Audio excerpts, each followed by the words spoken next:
that it just made me think of, of the performance of the sport and the game. There's a song called Pressure by Matthew Law and Matsu. That too, it felt like the energy of the sport. Big Kick Energy is such a great title, by the way. I know, right?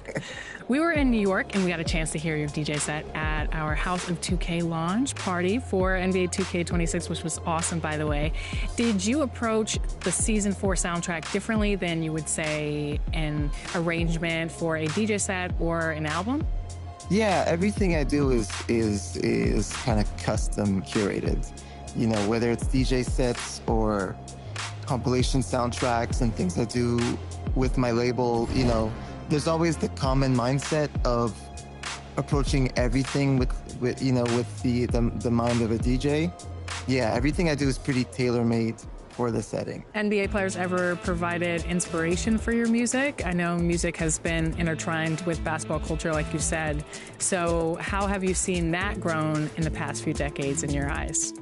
Well, what's interesting for me personally is I started off my DJ career as a battle DJ, like a competitive DJ doing, scratching battles and championships at a really young age. So I've always been really interested in hearing the stories of athletes because I can relate to, even just on a performance and concentration level, when you spend months and months and months, long hours rehearsing, practicing, and just having one chance to deliver, and all the way down to being able to tune out any distractions from the crowd and just locking in and performing. Yeah. On that level, I could always relate to the stories of athletes. You won the DMC World DJ Championship at the age of 15, super young, making you the youngest to win and the first Canadian to win. So congratulations for that. I know it's been a while, but how did your early success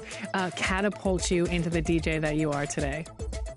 Kind of overnight, there was people around the world that were hearing my name, were curious to see me play. I kind of had to, take all of it very seriously right away. If I took it seriously, it could really lead to a lot more, and here I am, literally 28 years later, still doing what I love for a living. So I'm glad I took it as seriously right away. Do you have any words of advice for people looking to get into the industry or become a DJ? Yeah, sure. I mean, look, I think it's a lot easier than before to become a DJ, even as far as getting the equipment that's needed. The challenge now is that there's so many DJs.